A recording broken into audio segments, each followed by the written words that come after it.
Bueno, buenas noches de nuevo. Vamos a trabajar este tema. Es un tema que lo he recortado un poquito, dado que estuvimos trabajando con las recomendaciones anteriores. Entonces, vamos a avanzar rápidamente con este tema que se llama la pornocracia.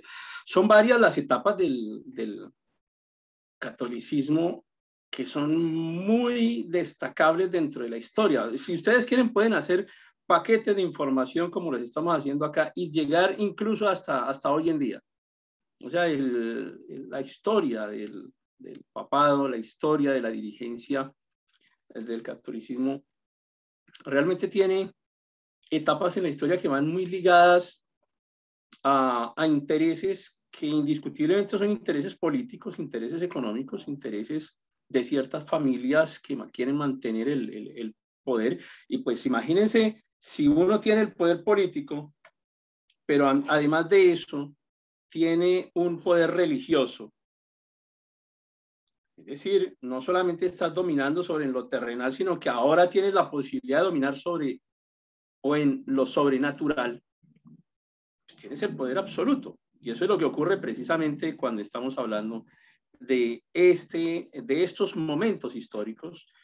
Y cuando uno comienza a estudiar en profundidad estos pasajes del catolicismo, encuentra que cada día como que son un poco más perversos que los anteriores. Ya estuvimos viendo en la clase anterior lo que tuvo que ver con el concilio cadavérico, que es un hecho realmente espantoso en la historia, no solamente del catolicismo, sino la historia en general de la humanidad. Pero bueno, vamos ahora con esta historia que es la pornocracia. Permítame un segundo.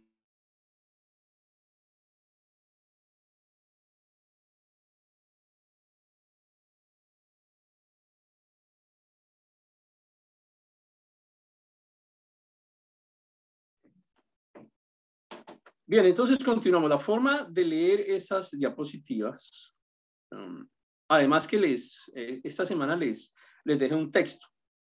Entonces, en plataforma tienen no solamente el video y además tienen esta plataforma, sino que ya tienen un texto que se los voy a activar ahora. El texto resume un poco este tema de la pornocracia.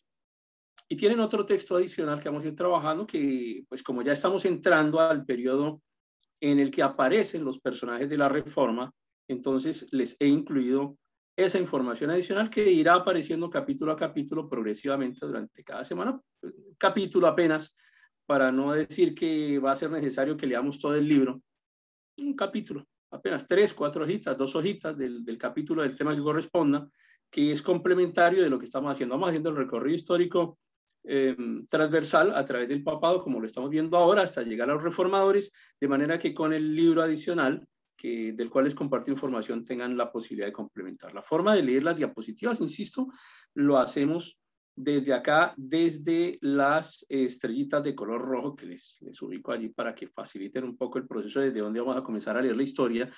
Y por favor, concéntrese un poco en la historia para que cuando esté también estudiando les sea más sencillo. Comenzaremos esta historia con el senador romano Teofilacto, o Teofilacto I, está al lado izquierdo superior de su pantalla. Es un personaje absolutamente influyente dentro de Roma. Llegó a ocupar unos cargos realmente de mucho prestigio. Comandante en jefe del ejército romano, casi un emperador, administrador de los bienes del Papa, líder de la nobleza urbana de Roma, unos cargos que realmente concentrados en una sola persona pueden entender ustedes el poder absoluto que prácticamente estaba ejerciendo este senador romano. Y ahora encontramos aquí al lado derecho de su pantalla, arriba, al lado derecho de su pantalla, estamos encontrando a la señora Teodora. Teodora, una mujer también que pertenecía a la nobleza romana. Llegó a ocupar también cargo de senadora. Ella ocupaba los cargos de senadora senatrix y serenísima vestaratrix de Roma. Unos cargos muy influyentes, muy importantes dentro de la organización social y política de Roma. Entonces se encuentran ustedes esa parejita que tiene pues un poder realmente absoluto en cuanto a los cargos que ya están ejerciendo en ese instante. Y ellos dos pues tienen una relación de pareja. Aquí todo el mundo tiene relación de pareja con todo el mundo, así que por eso es que necesitamos ir definiendo un poquito la diapositiva de forma progresiva. Entonces, Teofilacto I se casa con Teodora y ellos van a tener algunos hijos, pero resulta que a Teodora le gustaba un religioso que por razones de conveniencia política había sido sacado de Roma, había sido puesto en otro lado, pero Teodora quería que ese religioso estuviese nuevamente en Roma porque quería pues tener una relación con él, ¿cierto? Entonces, a pesar de que estaba casada con Teofilacto, ella tenía una relación con este religioso y utiliza la influencia de Teofilacto, con todo ese poder que hemos mencionado, comandante en jefe del ejército, administrador de los bienes del Papa, la persona que representaba la nobleza urbana de Roma, es decir, un personaje con muchísimo poder, y ella misma, que también ejercía como senadora, que tenía un alto cargo también dentro de la sociedad romana, influye para que su amante religioso regrese a Roma. Efectivamente lo hace. Van sucediendo varios eventos que voy a tratar de narrarles en las siguientes diapositivas, pero estamos hablando de que ese personaje es quien más adelante sería el Papa Juan X. Entonces encontramos a Teodora, que está casada con Teofilacto, el senador romano, pero que a su vez tiene una relación activa con Juan X. Este Juan X, insisto, pues antes no se llamaba Juan X, era simplemente un religioso que es traído hasta Roma, logra ella con su influencia convertirlo en papa. Tiene una relación con él y de la relación con Juan X aparece esta mujer muy famosa entre nuestra historia, el núcleo de nuestra historia, que es Marosia. Entonces, el papá de Marosia realmente era el papa Juan X, no era el esposo de Teodora, Teofilacto. Pero también ocurre que como que esto tenía que manejarse con mucha cautela, con mucho tacto dentro de la sociedad romana, porque pues si hoy en día no era bien visto, pues en aquella época tampoco, y mucho menos que el Papa tuviera una mujer y que además tuviera relaciones con ella y que tuviese una hija. Entonces, digamos que esto se maneja, pues insisto, con mucha cautela, y Teofilacto I, enterado de la situación de que Marosia era hija de Juan X, pues se queda callado. Todos como que vivían felices allí y hacían una gran familia. Y esa gran familia pues estaba conformada por, en este caso, la señora Teodora, por Teofilacto I, que era el esposo del senador, y por Juan X, que era el papa, y Marosia, que básicamente es aceptada por Teofilacto como si fuera su verdadera hija. Hasta aquí, digamos, vamos entendiendo un poco el núcleo de cómo comienza esta historia. Marosia, muy jovencita, alrededor de los 15 años, comienza a tener una relación con un señor ya un poco mayor, un señor de nombre Sergio, y con este Sergio, ella sobre los 17 años queda embarazada y tienen un hijo. Estoy hablando del Papa Sergio III, es decir, Marosia, la hija de Teodora, la hija de Juan X, tiene una relación con Sergio III. Este hombre tenía alrededor de unos 45 años cuando Marosia queda embarazada a los 17 años aproximadamente. Y en ese momento Sergio III no era papa todavía, pero ya era un religioso importante, influyente dentro de Roma. Entonces, tienen ese hijo, Sergio y Marosia. Ese hijo es quien más adelante llegará a ser conocido como el Papa Juan XI. Ahora, Marosia, pues evidentemente no se podía casar con Sergio porque Sergio llega a ser papa y tenía que explicarse de dónde sale ese hijo. Socialmente encuentran una forma de resolverlo y es con Alberico I de Spoleto. Fíjense que los Spoleto estaban presentes en nuestra clase anterior, la familia de los Spoleto. En esta lámina tienen ustedes, en esta diapositiva tienen ustedes 3 de las grandes familias que influirán sobre Roma durante un muy buen tiempo. De una parte, los Spoleto, de quienes ya mencionamos anteriormente, ahora están apareciendo los Teofilactos, que también son llamados túsculos. Cualquiera de las dos expresiones que encuentren se está refiriendo al mismo clan, a la misma familia. Y aparece otra familia importante que es la familia Crescenzi. Los Crescenzi o los Crescencio, es lo mismo. Bueno, Teofilacto y Teodora, entonces sí tienen una hija de ellos dos, que es otra mujer que también se llama Teodora y que para la historia ha recibido un nombre, digamos, para poder diferenciarla de la mamá, se le llama Teodora la Joven. Entonces, en la historia, si ustedes encuentran de Teodora, están hablando de la que es esposa del senador Teofilacto, la que fue senadora. Y ellos dos tienen una hija que también se llamará Teodora, pero para diferenciarla de la mamá se llamará Teodora la Joven. Teodora la Joven va a dar origen a otra familia que es la familia Crescencia. Hay 2 teorías de cómo surge esta familia Crescencia. Ahora en adelante, más adelante les muestro el otro componente. Pero aquí entonces estamos encontrando a Teodora la Joven como una de las originadoras de la familia Crescencia. Entonces ya tienen ustedes a los Teofilactos o túsculos, tienen ustedes a los Spoleto y además tienen a la familia Crescencia.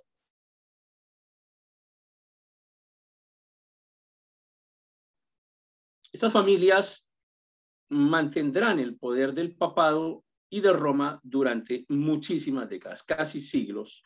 Van a mantener el poder rotándose entre unos y otros, el poder no solo, insisto, político, sino militar, económico y el poder religioso. Planteada la circunstancia allí, entonces ahora sí vamos a poder tratar de entender un poco el antecedente de este Sergio III. Me voy a regresar acá para mencionarles nuevamente a Sergio III. Recuerden que Sergio III es el amante, Sergio Papa, Sergio III, es el amante de Marosia, con quien tienen un hijo que es el Papa Juan XI. De este Sergio es que vamos a hablar enseguida. Sergio no fue nombrado Papa simplemente porque existía el interés de los túsculos o de los teofilactos, sino que también habían otros grupos de poder que se oponían y que habían intentado programar a León V como papa y otro grupo que impuso a Cristóbal como papa. El papa Cristóbal, pues como siempre ocurre acá en estas historias, no fue el del grupo que ganó, entonces terminan llamándolo antipapa. Y a León V sí fue uno de los influyentes y llegó a ser papa de la línea de los que tenían el poder en ese instante. El tema es que Sergio III, para poder llegar al papado, para poder ocuparlo, hace matar tanto a León V y hace matar al Papa Cristóbal. Entonces, habiendo resuelto esos 2 problemas, él asume como Papa. Partimos entonces ahora desde ese punto, desde Sergio III. Vamos a tratar de recordar aquí un poco cómo va la historia.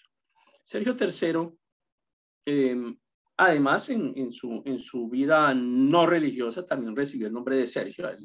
En algún momento les cuento que Sergio parece que gustaba mucho de su nombre, tanto que su nombre civil lo convierte en su nombre de papa.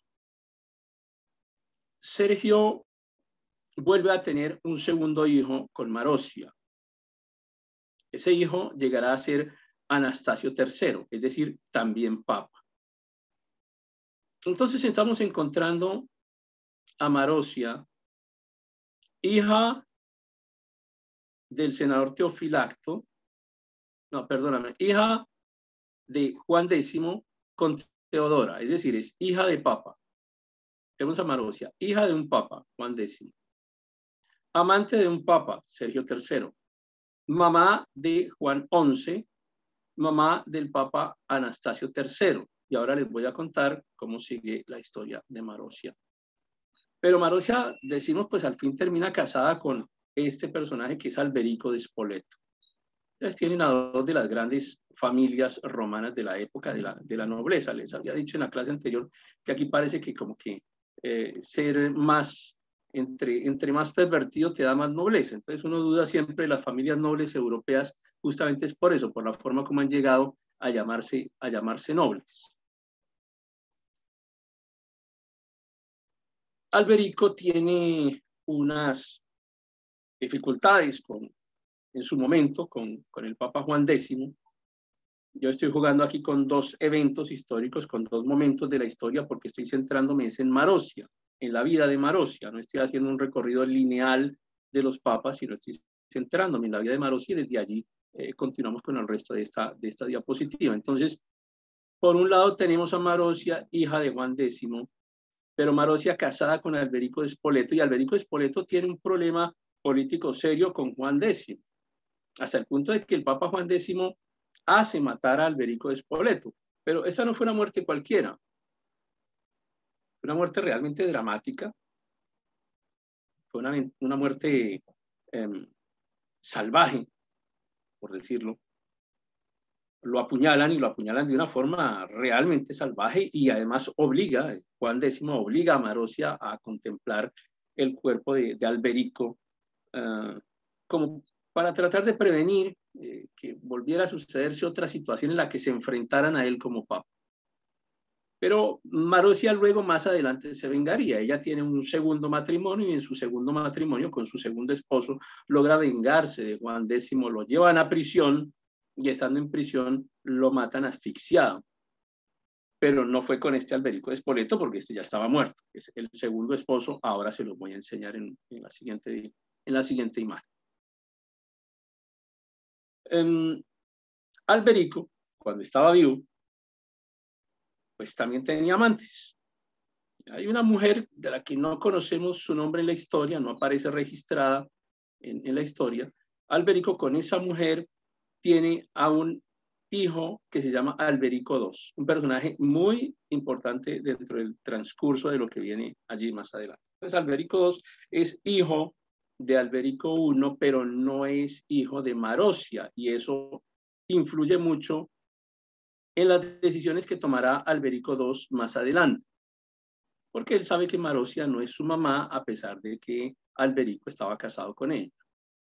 Entonces, de esta mujer, insisto, de cuyo nombre no conocemos, una mujer X, Alberico I, tiene a su hijo Alberico II. Bueno, este Alberico II también tiene otras mujeres, varias de ellas, algunas concubinas, algunas que eran, digamos, más públicas, entre ellas Hilda de Italia. Alberico II tiene una relación con Hilda de Italia. De esta relación con Hilda de Italia surge un personaje que se llama Octaviano. Tienen un hijo que se llama Octaviano, que llegará a ser el Papa Juan XII, del cual les hablaré específicamente de este personaje más adelante. Entonces, para que no pierdan referencia de dónde surge el Papa Juan XII, es hijo de Hilda de Italia y es hijo de Alberico II. Hay otra teoría que ahora más adelante se las cuento, pero vamos nuevamente con este Alberico II, que tiene otra relación con otra mujer que es Estefanía. Estefanía no era su esposa en ese instante, era una de las concubinas, y puede ser, una opción es que sea con ella o con Teodora la Joven. Por eso, digamos, oficialmente la historia nos va a parecer que Teodora la Joven es el origen de la familia Crescenzi, y realmente es la teoría que yo más acepto, y bueno, la teoría que muchas personas aceptan, pero hay una rama que discute el origen de los Crescenzi, que realmente no pertenecían a la línea desde Teodora la Joven, sino desde esta Estefanía, una concubina de Alberico. Entonces, digamos que hay una divergencia histórica ya, eso era a lo que me refería hace un momento.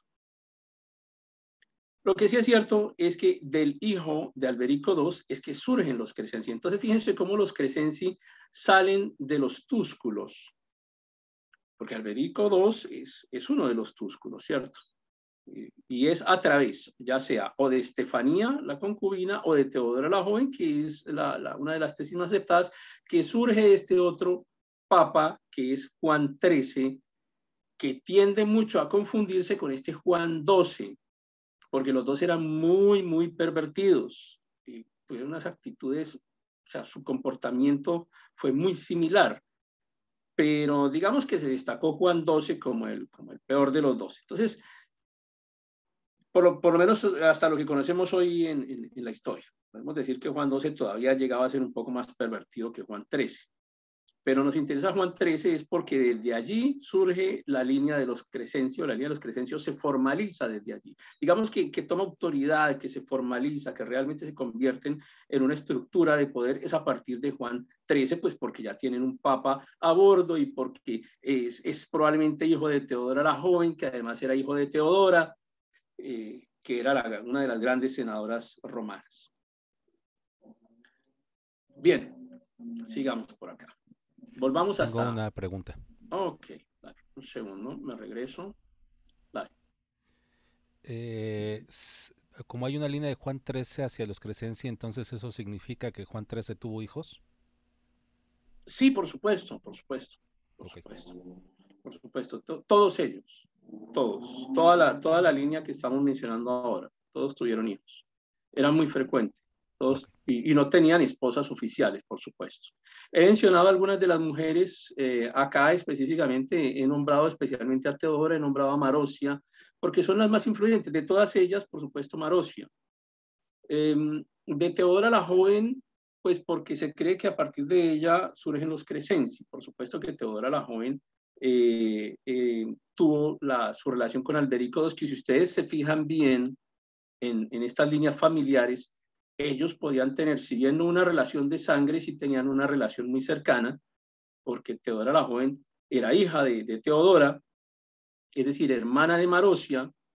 Marosia era esposa de Alberico I, Alberico I es papá de Alberico II y tiene una relación con Teodora la Joven. Es decir, estamos hablando de una relación prácticamente incestuosa. Pero lo que pasa es que acá se relacionaban desde muy niñas, tenían relaciones, estos señores tenían relaciones con ellas desde muy jóvenes y logran generarse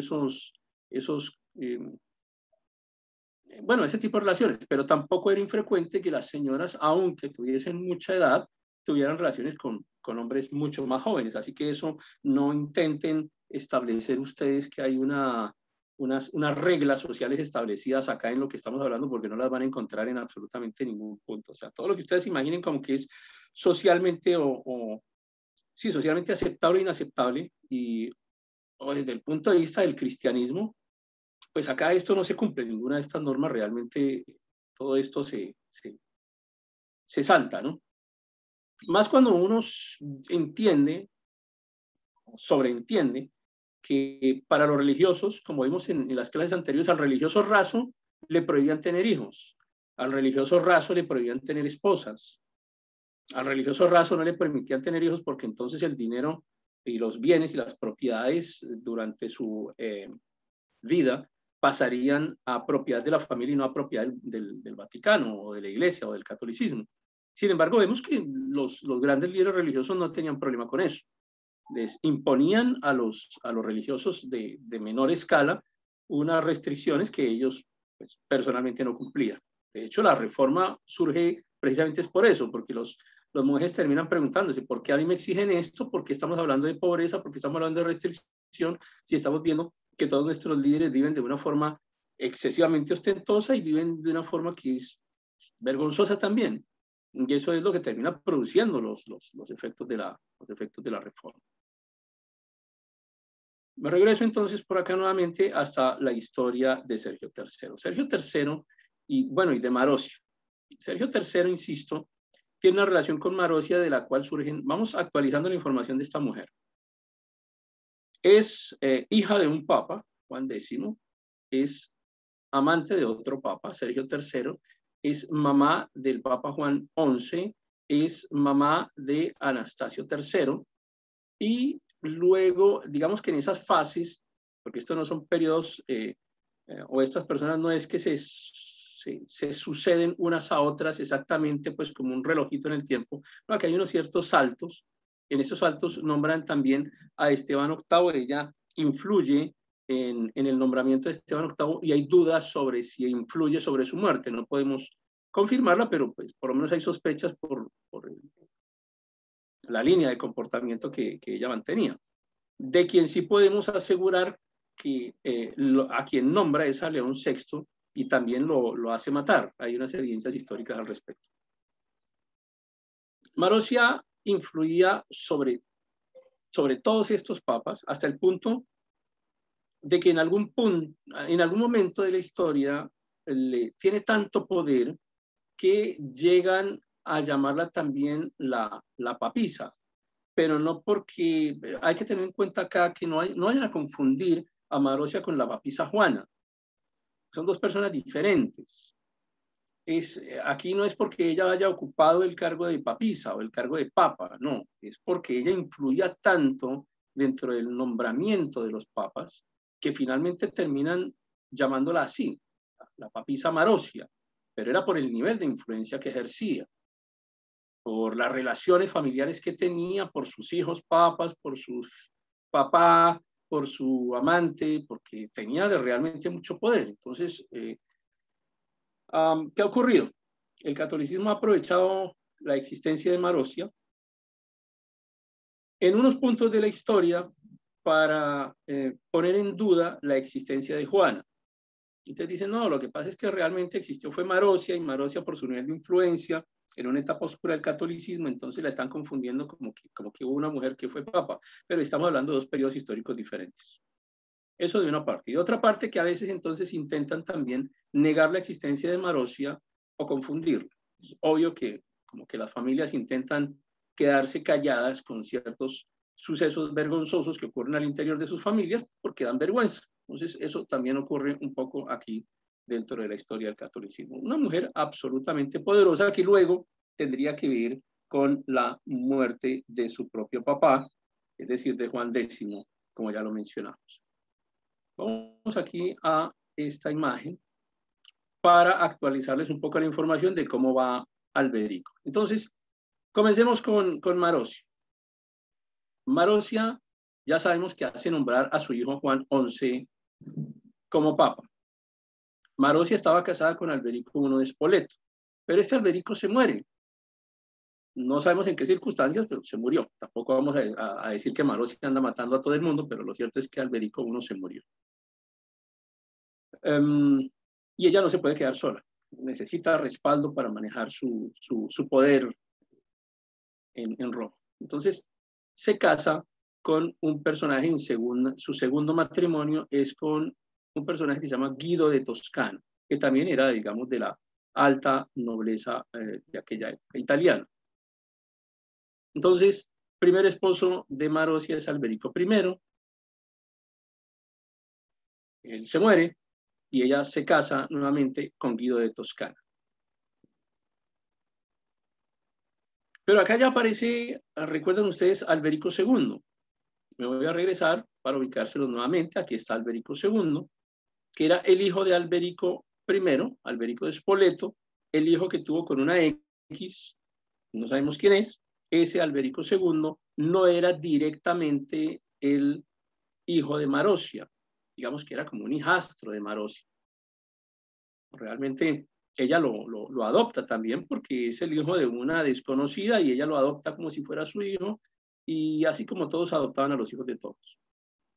Entonces acá en este caso tenemos a Alberico, que comienza, digamos que este sí fue más inteligente dentro de, parece que los de la línea de los Túsculos eran inteligentes o hábiles en su tema político, y este Alberico II resulta ser más astuto que su papá, que Alberico I.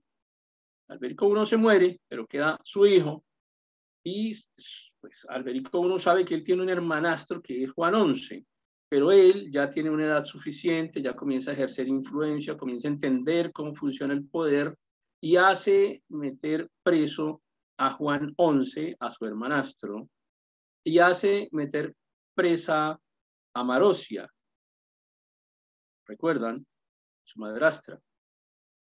Entonces, él va asumiendo el poder, porque ella, digamos que al quedarse viuda por la muerte de Alberico I, pierde influencia, se casa con Guido de Toscana, pero en ese momento Alberico II toma fuerza política, logra meter a la cárcel a Juan XI, logra meter a la cárcel a Marozia y nombra a León VII como papa. ya no tenía que ver directamente con Marozia, era un nombramiento que estaba haciendo directamente Alberico II. En ese instante, entonces, Marozia, que estaba casada con Guido de Toscana, pues Guido de Toscana también muere.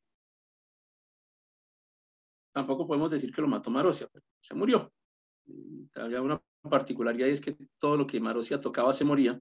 Entonces, busca a un hermano de Guido de Toscana, que es Hugo de Arles, Hugo de Arles.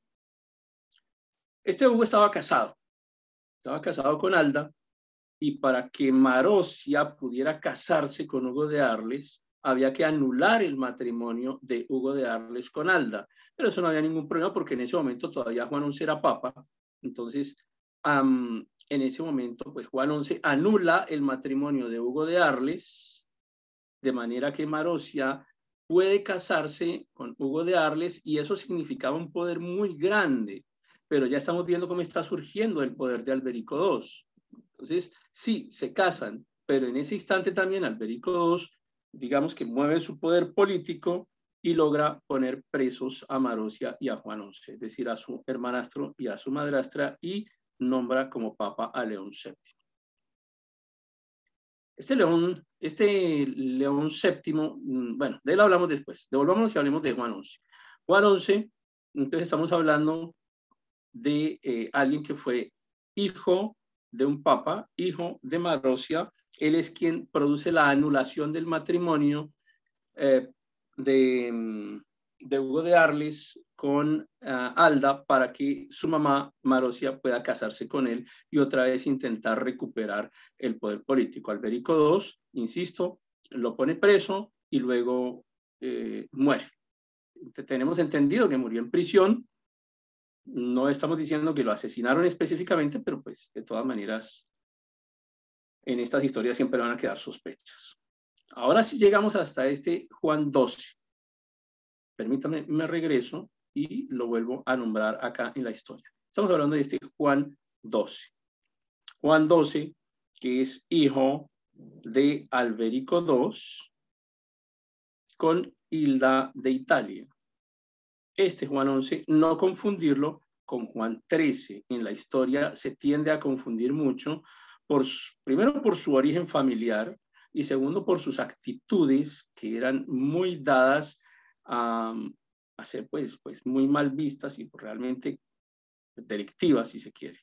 Pero hablemos entonces de este Juan XII. Este Juan XII lo llamamos el Papa Fornicario. En medio de todo lo que hemos visto en esta historia, es como la cereza del pastel. O sea, si este periodo del papado se llama la pornocracia, por todo lo que hemos visto anteriormente, pues este personaje realmente supera las expectativas. Hay algunas películas, hay algunos libros como este que les estoy nombrando acá, que se llama El Burdel del Papa, que precisamente se refiere a las actuaciones de Juan XII como papa, que se cree fue nombrado papa alrededor de los 17 años. ¿Por qué? Pues por la influencia de Alberico II, su padre. Entonces, hijo de Alberico II, termina siendo nombrado papa, hijo de Hilda de Italia. Hilda de Italia también muere, no queda un registro más adelante que nos especifique por qué o en las condiciones en las que murió Hilda, pero fallece también, y luego entonces logran, bueno, realmente sí hay una explicación, pero no se las preguntaré en el examen como si fuese una realidad, es más bien como un chisme, porque se estima que si Hilda de Italia había sido la mamá de Juan XII, eso le quitaba como prestigio a él o como fuerza a él para llegar a ser papa, porque Hilda no era de una categoría social tan importante como para ponerla a ser mamá de un papa. Entonces, por eso la historia intenta ocultarla un poquito. Esto que tenemos aquí al lado derecho de su pantalla es un recorte de un documento escrito y se los marqué aquí con este triángulo de alerta para que ustedes vean cómo la historia confunde un poquito a estos dos personajes. Dice el texto, llamado el Papa Fornicario Juan XIII, y aquí justamente por eso les dejo la señal de alerta, porque el Papa Fornicario no fue Juan XIII, fue Juan XII. El resto de la historia sí es como sigue. Llamado el Papa Fornicario, corregimos, Juan XII, nombre que tomó al acceder al papado el 16 de diciembre de 955, tenía un desinterés especial por lo espiritual, todo lo contrario que por lo carnal, demostrándolo al coleccionar un gran número de amantes, entre las que se encontraban su propia madre y su sobrina. Ahora entendemos un poquito por qué tendemos a desaparecer de la historia a Hilda de Italia, porque parece que tenía una relación con su hijo, una relación sexual con su hijo, el Papa Juan II, y también con una sobrina de él que no le identificamos bien. Creó un prostíbulo masculino en el Vaticano, dándole cargos eclesiásticos a algunos de estos amantes. Y se cuenta que le gustaba fornicar en lugares santos, pues santos del catolicismo, ¿cierto? Como la Basílica de San Pedro, en donde violaba a las peregrinas. Otros, aparte de otros documentos, dicen, este papa había fornicado con la viuda de Rainiero, con Estefanía, la concubina de su papá, es decir, de Alberico II, con la viuda Ana, una mujer que se llamaba así, con su propia sobrina, y él hizo del Palacio Sagrado, es decir, estamos hablando de la Basílica de San Pedro, hizo del Palacio Sagrado una casa de meretrices, es decir, de prostitución, de prostitutas. Hay una historia sobre la muerte de Juan XII, y la refieren de esta manera. La noche del 14 de mayo de 964, Juan XII fue asesinado de un martillazo en sus aposentos por un marido celoso que lo encontró en el lecho con su mujer. Realmente a nadie le sorprendió este episodio, ya que desde su elección como pontífice a los 17 corrieron rumores de violaciones e incestos. De hecho, se aconsejaba a las mujeres que no acudieran a la iglesia de San Juan Laureano no fueran a ser violadas por su santidad. Bueno, aquí tienen algunas de las referencias, los biógrafos, pues aparece Liutprando de Cremona, el documento que se llama el Antapodosis, que por supuesto Liutprando de Cremona es criticado como historiador por el catolicismo, intentan desvirtuarlo porque obviamente necesitan desvirtuar esta información, pero parte de esa información también encuentran incluso en documentos validados por el catolicismo como el Diccionario de Papas de Oxford. Vamos finalizando ya este proceso. Entonces, finalmente, pues, muere Juan XII, aparece el otro, Juan XIII, pero quiero llegar ahora al surgimiento de la familia de los Crescencio. Aparece un emperador, porque aquí en la historia ya han pasado varios años, varias décadas, y aparece el emperador Otón I. Otón I nombra a Benedicto VI. Este Benedicto VI es asesinado, y es asesinado ahorcado. Y cuando Benedicto VI muere, entonces surge nuevamente el poder de los Crescencio, y Crescencio I llega a ser prefecto de Roma. A la muerte de Otón I, Crescencio I llega a ser prefecto de Roma. Entonces muere Benedicto VI, que fue el papa nombrado por Otón I, muere asesinado, ahorcado, y este Crescencio nombra a Bonifacio VII. De los Bonifacios hablaremos más adelante. Bonifacio VII, después de que digamos, interrumpe su papado, porque él también llega a ser en algún momento llamado antipapa. ¿Y por quién es llamado antipapa? Por la línea de quienes apoyaban a los nombramientos del emperador Otón I. Entonces se considera que Bonifacio VII era antipapa porque ha sido nombrado por los Crescencios. Entonces, estando en esa lucha, surge un nuevo papa, que es el Papa Juan XIV. Este Juan XIV también muere asesinado, pero muere asesinado por veneno, o sea, lo envenena. Y de forma general, ahí concluye este periodo que se llama la pornocracia, y vamos a iniciar con otra fase que se llama la edad de hierro de los papas, pero antes intentaré hablarles de la era de los Crescencio. Vamos a ver con cuál de las dos iniciamos, porque van relacionadas, pero creo que vamos a manejar específicamente la edad de hierro de los papas y alternamos con otra información. La edad de hierro de los papas se refiere a ese momento en el que surge la Inquisición como una forma de procesar a los que el catolicismo entendía como herejes, ¿cierto? Es decir, a todo lo que no fuera católico. De manera general, esa es un poco la historia de la pornocracia. Y para tratar de darles unos datos adicionales, les voy a liberar un documento que les dejo escrito para que lo lean y complementen un poco la información, porque se me puede haber pasado algún detalle. Entonces, en el escrito, digamos, tratamos de mejorar. Déjenme un segundo, suspendo la grabación y les doy otra información.